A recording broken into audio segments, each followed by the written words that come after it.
रुड़की नगर निगम board की बैठक में तय बाजारी को लेकर जमकर हुआ हंगामा। पार्षदों ने तय बाजारी को लेकर लगाए गंभीर आरोप। नमस्कार, आप देख रहे हैं प्राइम न्यूज़ 24 और मैं हूं आपके साथ प्रियंका रावत। रुड़की नगर निगम के सभागार में board meeting mayor Gaurav Goyal की अध्यक्षता में हुई। हंगामेदार चली बोर्ड की बैठक में दर्जनों प्रस्ताव पास किए गए। बोर्ड की बैठक में पार्षदों ने जल भराव, तय बाजारी समेत आधा दर्जन मुद्दे उठाए। पार्षदों ने आरोप लगाया कि बारिश होते ही मोहल्लों व बाजारों में जल भराव की बड़ी समस्या है, जिनका समाधान नहीं किया गया। वहीं तय बाजारी का मुद्दा भी बोर्ड की बैठक में छाया रहा। पार्षदों ने तय बाजारी समाप्त करने की मांग उठाई। कई मुद्दों को लेकर पार्षदों ने जमकर हंगामा किया। मेयर गौरव ने कहा कि बोर्ड की पिछली 2 बैठकों में नगर के विकास के लिए जो बजट था वह पास नहीं हो पाया था। बोर्ड बजट पास होने से विकास कार्यों को गति मिलेगी। नगर आयुक्त विजय शुक्ला ने कहा कि नगर निगम रुड़की की बोर्ड मीटिंग संपन्न हुई, जिसमें जो भी प्रस्ताव दिए गए सभी पास किए गए। वहीं राकेश गर्ग पार्षद ने तय बाजारी पर भ्रष्टाचारी का नगर निगम पर बड़ा आरोप लगाते हुए कहा कि जहां नगर निगम तय बाजारी इकट्ठा होने वाली धनराशि को 75,000 रुपये महीना बता रहा है, जबकि तय बाजारी से लाखों रुपये हर महीने इकट्ठे हो रहे हैं। पार्षद ने तय बाजारी को बंद करने को लेकर भी हंगामा काटा।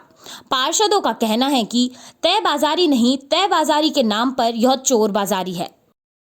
आज नगर निगम रुड़की की बोर्ड बैठक संपन्न हुई, जिसमें जो भी प्रस्ताव रखे गए, 2-3 प्रस्तावों में कुछ संशोधित करके पुनः प्रस्तुत करने को कहा गया। उसके अलावा अधिकांश प्रस्ताव पास किए गए हैं माननीय बोर्ड पर। सर, लगभग कितने प्रस्ताव जो है पास किए गए हैं? कितने प्रस्ताव हैं जो इस बोर्ड की बैठक में पास किए गए हैं? मैंने बताया आपसे जितने भी है केवल 3 में संशोधन किए गए हैं, बाकी सभी प्रस्ताव पास किए। लगभग कितने प्रस्ताव आते हैं? संख्या तो 500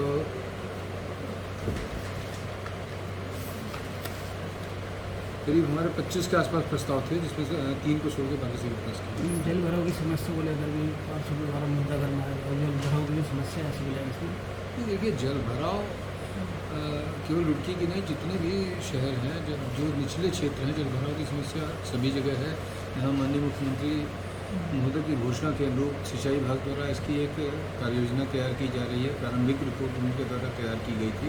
इसमें शहर को 5 जोन में बांटा गया है और उसी के अनुरूप हम कोशिश कर रहे हैं कि अगर वो एक बार पास हो जाता है तो उसी के अनुरूप हम भी आगे निर्माण करते हैं, ताकि जल निकासी की जा सके। सर, तय बाजारी का मुद्दा छा रहा है मीटिंग में। सर, इस तय बाजारी के बारे में पार्षदों द्वारा आपत्ति प्रस्तुत की गई, लेकिन इसमें मैं बताना चाहूँगा कि पूर्व में बोर्ड द्वारा प्रस्ताव पास किया गया है, जिसके संबंध में जिसके अनुरूप यहाँ तय बाजारी की वसूली कार्रवाई की जा रही है।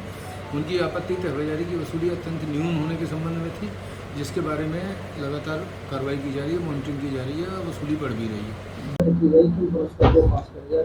देखिए, बोर्ड की पिछली 2 बैठकों में नगर के विकास के लिए जो बजट था उसको पास नहीं किया गया था पार्षदों द्वारा।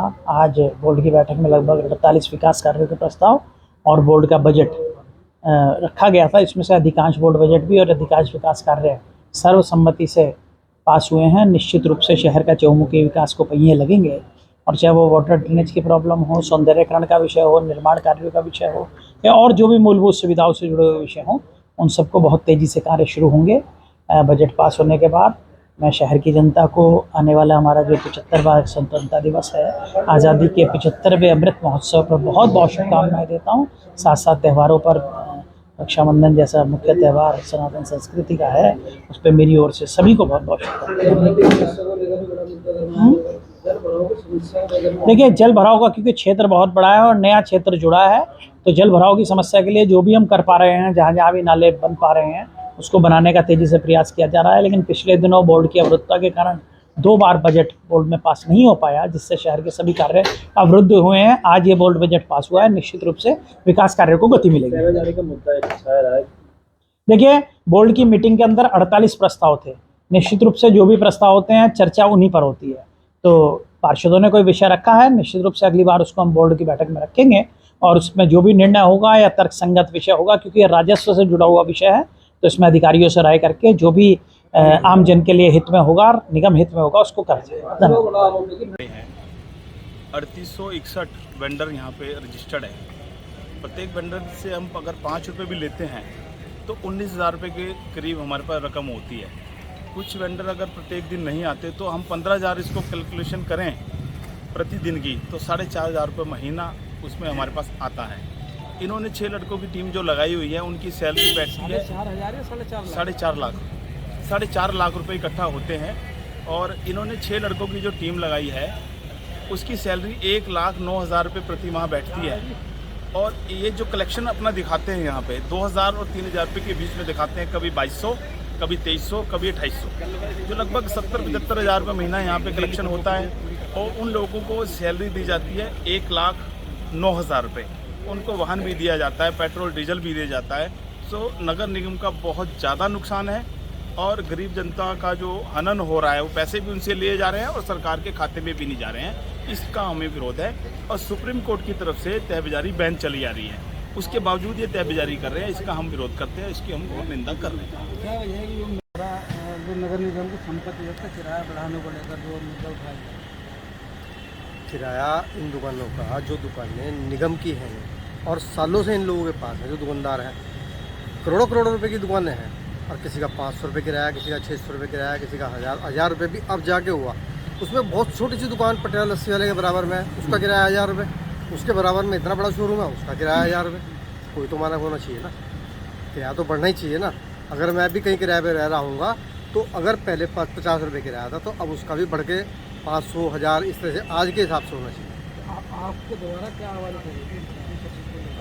मेरे द्वारा ये है कि कम से कम किराया में वृद्धि 25% की हो, जो ये बड़े बड़े दुकानदार हो, या फिर जितना भी ये निगम के हिसाब से किराया बढ़ता है, जैसे क्या नाम अपना